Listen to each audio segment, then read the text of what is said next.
ગામડા ગામની માલિકો છે ને બે બહેનો હતી ને એ બે બહેનપણી નાનપણથી બે ભેગી બાજુ બાજુમાં રહેતી હતી અને નાનપણથી બે ભેગી ને ભેગી રમતી હતી.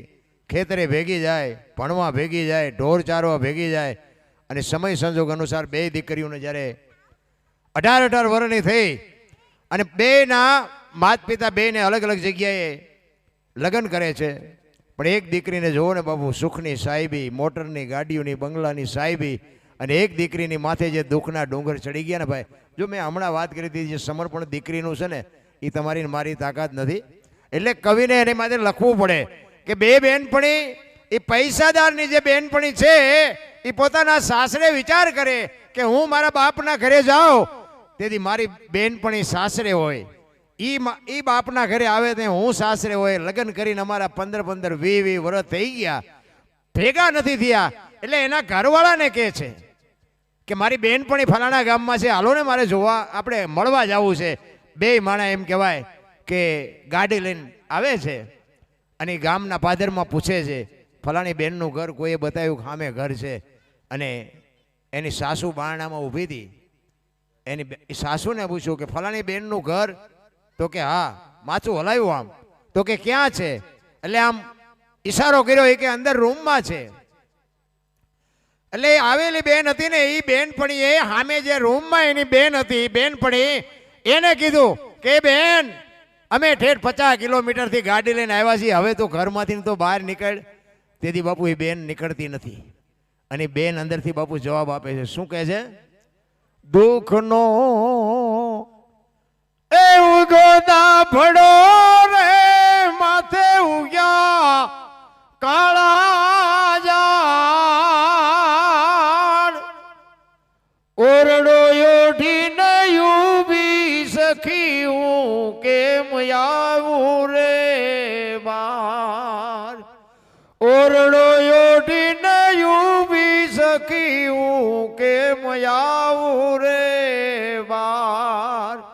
બેનપણી જવાબ આપે છે કે બેન તારે મને જોયું તો બારણાની તિરાડમાંથી મને જોઈ લે, હું બહાર નહીં આવું. શું કામ? વિચાર કરજો બાપુ, દુઃખના કેવડા વાદળ ચડ્યા છે કે જેને પહેરવા કપડું ન હોય, ખાવાનો રોટલો તો હેનો દીધો હોય છે. એ બેનપણી વિચાર કરે છે કે તારી માથે આટલું દુઃખ તો તારા ઘરવાળાને કેમ નથી કહેતી? ત્યારે એના ઘરવાળાની વાત કરે છે. એની બેનપણી અંદર રૂમમાંથી જવાબ દે છે. શું કહે છે? હાહુ મારી એ જ નાગણીને આઈ નણદી માથાનો ઘા, કાયર છે મારો કંથડો બેની કેમ આવું રે વાર, કાયર છે મારો કંથડો બેની કેમ આવું રે વાર. ઈ કે એની માને પૂછ્યા વગરનો પાણી નથી પીતો, એને શું મારે કેવું? એને ભાળતો હોય. આજ આપણી માં હોય, આપણા ઘરના બૈરાને બાપુ દુઃખી કરતી હોય, સુખી કરતી હોય, તો આપણે ઘરમાં રહેતા હોય તો આપણને ખબર ન હોય. ફરજમાં તો કંઈક આપણે આવતું હોય છે ને. ઈ કે પણ તો મરી કેમ નથી જાતી? આવી જિંદગી જીવીને શું કામ છે?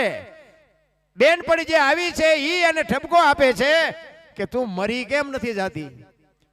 ત્યારે એની બેનપણી કહે છે જીવવા કરતા મરવું વાલું મારા બાપની ઇજ્જત જાય,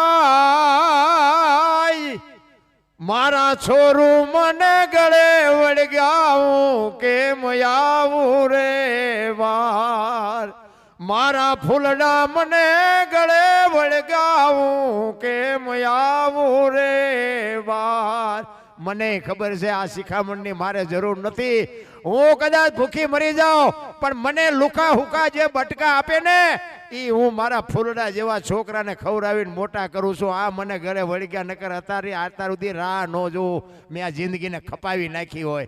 પણ ઈ એમ કે છે કે બેન તારે દર્શન કરવા હોય તો કર અને ન કરવા હોય તો વહી જા, પણ તને છેલ્લી ભલામણ કરું છું કે હું જેથી મરી જાઉં તેથી મારી મોકાણે આવવું હોય તો આવજે, પણ મોકાણે આવીને તો કે ઘરે ન આવતી પાદરી સમસાને આવજે. શું કામ? બાપુ જો દીકરી તો હું આ દીકરીઓને સલામ કરું છું મારા બાપ. તમારા ઇતિહાસ ખોલો. આજે અમુક ફેશનમાં અને બાપુ જે મા બાપનું અપમાન કરી અને ગમે એના ભેગા હાલતા થઈ જાય આ બધું જોઈને બાપુ હૃદયમાં વાગે છે, પણ કોને કેવું? છેલ્લે કડીમાં બાપુએ બેનપણીએ કીધું કે હું મુવા પછી આવજે બેની મારી તું મોકાણ. મારા દુઃખની તારે દુઃખ જોવું હોય ને તો હું ગમે એટલી વાત કરીશ ને, જગત ગમે એટલી વાત કરશે ને તોય તને મગજમાં નહીં ઉતરે, પણ મારું દુઃખ તારે જોવું હોય ને તો મારી મોકાણે આવ્યું ને તેથી શું કે છે, મહાણે મારી રાખ રોતી હશે કેમ આવું રે બાર. બેન બેન કે મોકાણે આવ્યું ને તેથી મહાણિયામાં આવી અને મારી રાખનો ઢગલો હોય કાન માંડજે, મારી રાખ રોતી છે. મારા બાપ કુને કેવું દીકરીઓને માટે વંદન.